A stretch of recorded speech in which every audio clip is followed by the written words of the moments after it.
the Son of Man came to save and to give his life as a ransom for many. Alleluia. Alleluia. Alleluia. Alleluia. The Lord be with you. A reading from the Holy Gospel according to Luke. An argument arose among the disciples about which of them was the greatest. Jesus realized the intention of their hearts and took a child and placed it by his side and said to them, "Whoever receives this child in my name receives me.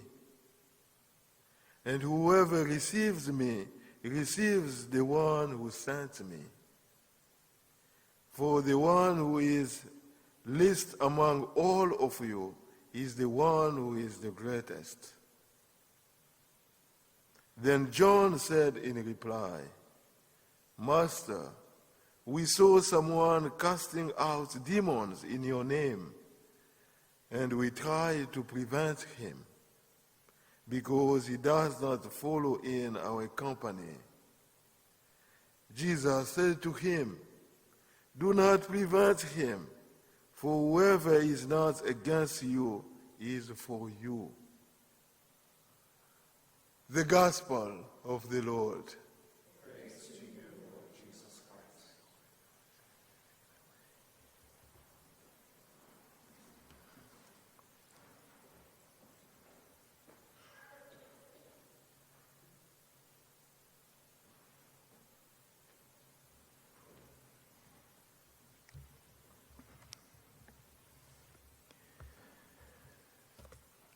The book of Job that we start hearing from today is an interesting one.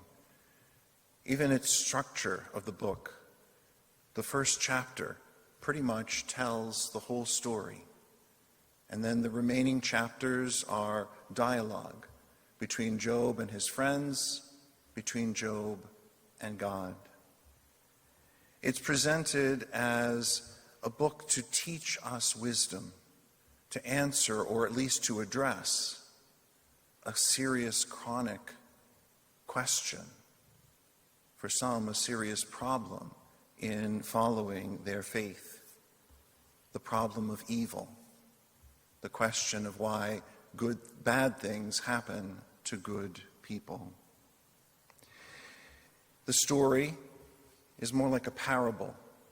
It's told almost in caricature, with one after another messenger showing up right on the heels of the one before them. In that day, that would never happen with how long travel would take. It would be comical, except we all know some people in our lives who have hardships that seem to compare with Job, seeming to have one problem after another, one building on the one before it. As Job faced these trials, his spirits were dashed. And we see that in the coming chapters. His enjoyment of life was cut down, and he faced even challenges from among his friends, false accusations. "You must have done something wrong to deserve this." Feeling alone, Job did not despair. Job did not give up on God. He, in those beautiful words at the end of the first reading, said, "Naked I came forth from my mother's womb, and naked shall I go back again. The Lord gave, and the Lord has taken away. Blessed be the name of the Lord."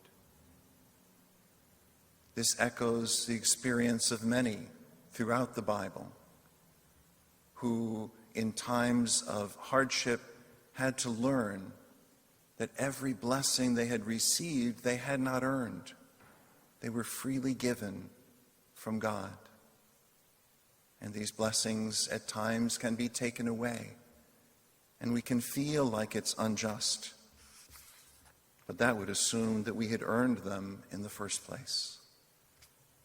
God, in this story, is depicted as giving Satan power over everything in Job's life, only do not touch his person.